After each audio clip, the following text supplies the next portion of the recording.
आपने क्या किया? क्या किया आपने? जवाब दीजिए, क्या किया?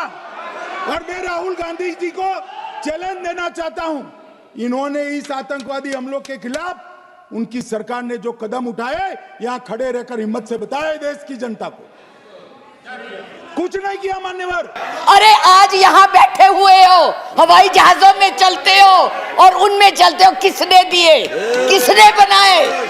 आज स्कूल कॉलेज यूनिवर्सिटी किसने बनाए? आईआईटी किसने बनाई? एमएमटी किसने बनाई? जिसमें आज आप दिखाई दे रहे हो, क्या किया है 6 साल में? केवल भारत को तोड़ने की कोशिश की है, भारत को बांटने की कोशिश की है और कुछ नहीं किया है। मास वही करो। ये नरेंद्र मोदी सरकार है मानो। और कश्मीर में भी आज स्थिति ऐसी हुई है, उनको पाकिस्तान से आतंकवादी भेजने पड़ते हैं। कश्मीर में आतंकवादी अब हमारे नहीं बनते हैं। बैठ जाइए, बैठिए, चुप करके बैठो। सुनो मैडम, प्लीज आप चेयर को एड्रेस करें मैडम, प्लीज। इस तरह की भाषा ये एक भील जाति के लोगों ने, एक भील जाति के लोगों ने महाराणा प्रताप का साथ दिया था, कहां थे तब? आज बात करते हैं देश को आजाद कराने के लिए अहिंसा का पाठ पढ़ाया। आप क्या जाने अहिंसा, जो लाठी लेके तो ट्रेनिंग देते हैं, आज लाठी की जगह बंदूक और रिवॉल्वर आ गए हैं। और हमने सिखाया आपको अहिंसा, आपने सिखाया है जनता को हिंसा, नफरत पर बोले, इधर बोले। और चेयर को एड्रेस करें प्लीज, आप चेयर को एड्रेस करें। और आज तो मैं उपाध्यक्ष जी देशद्रोही की भी परिभाषा पूछना चाहती। क्या है देशद्रोही की परिभाषा? किसको देशद्रोही कहते हैं? मुझे याद है जब कम्युनिस्ट पार्टी ने भारत की आजादी को नहीं माना था, 4 साल के लिए बैन कर दी थी, लेकिन उनको देशद्रोही नहीं कहा था नेहरू ने। सरकार ने देशद्रोही नहीं कहा था। पंडित नेहरू के खिलाफ लोकसभा में वाजपेयी जी बोलते थे, उनको देशद्रोही नहीं कहा था। आज कोई भी आपके प्रधानमंत्री के खिलाफ, आपके गृह मंत्री के खिलाफ, उनकी नीतियों के खिलाफ बोले, वो देशद्रोही हो गया है। उनको जेल में डाल दो, उनको पकड़ लो। 6 साल के बच्चों को भी नहीं आप तो छोड़ रहे, आप क्या करेंगे? आपके पास ना तो कोई कार्यक्रम है, ना आपके पास भारत के लिए कोई नया सोच है, कुछ नहीं है। केवल एक सोच है कि कैसे इस देश को तोड़ा जाए।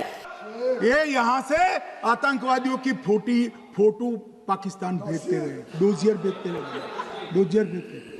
70 साल में उपाध्यक्ष जी हमने पाकिस्तान का इतना नाम नहीं जितना ये 6 सालों में ले रहे हैं। हमारी महानायिका ने पाकिस्तान के 2 हिस्से कर दिए थे, बांट दिया था, और ये आज पाकिस्तान के नाम से हैं और वैसे कहते हम बहुत मजबूत है। हर बात के लिए पाकिस्तान, हर बात के लिए पाकिस्तान। क्यों भाई, क्या है वो? आपका कुछ लगता है? हाँ, जरूर लाहौर में जरूर बिरयानी खाने गए थे, कांग्रेस नहीं खिलाती, बिना बुलाए गए थे। और आज बात करते हैं, किसकी बात करते हैं? मैं ये कहना चाहूंगी कि इस भारत को मत तोड़िए। बड़ी मुश्किल से पटेल नेहरू ने इकट्ठा किया है, आप तोड़ रहे हैं। आप नहीं कहते हैं, आप तोड़ रहे हैं, इसका विभाजन कर रहे हैं, लोगों को बांट रहे हैं। और माननीय हमें पूछते हैं कि आपने क्या किया, कोई अधिकार नहीं है पूछने का। जवाब दे रहे हैं ना, जवाब दे रहे हैं आपका।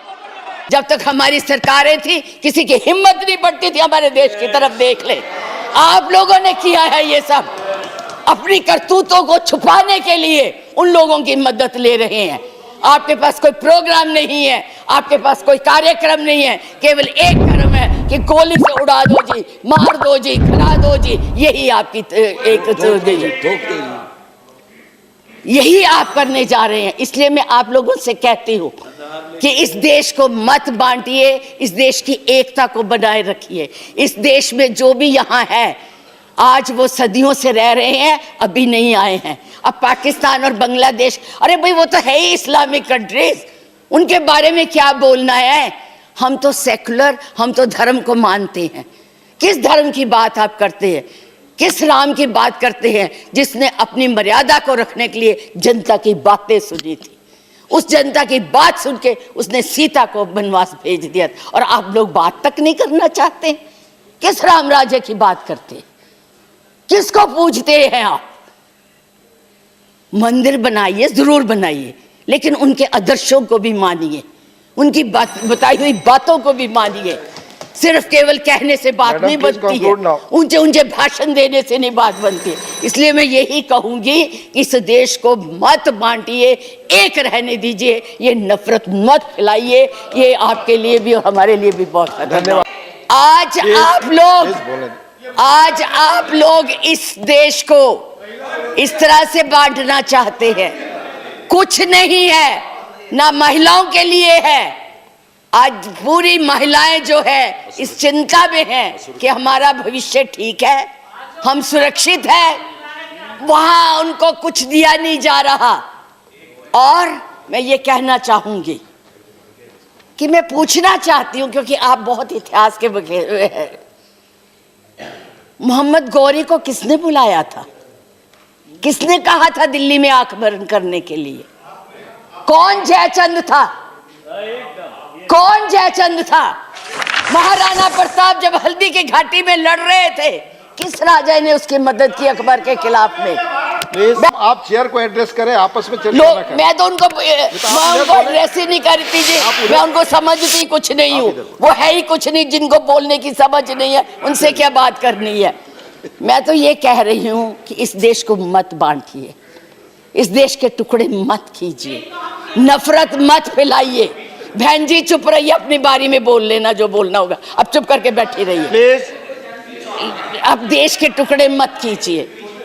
आज जो हम इस स्थिति, आपका इसी सीए ने, आज जो आपका एक ही देश था, पाकिस्तान आपसे नाराज, चाइना आपको कुछ नहीं समझता, नेपाल भी आपसे खफा हो गया है, और एक बांग्लादेश था जिसको भी आपने इस सीएए से नाराज कर दिया है। आज वो भी सोच रहे, उसके 4 मंत्रियों ने अपना प्रोग्राम कैंसिल किया, एक उसमें कि इस देश में ऐसी बातें हो रही है। इतना ज्यादा आप कहते हैं कि यूरोपियन यूनियन को हक नहीं है बोलने का, प्रस्ताव लाने का, तो उनके एमपी क्यों ले आए थे? उनको कश्मीर क्यों ले गए थे? आपने खुद उनको इनवाइट किया है, आपने खुद इसको इंटरनेशनल बनाया है, आपने खुद इनको दूसरे लोगों को इसके ऊपर दखल देने के लिए बुलाया है, और उन्हें नहीं बुलाया।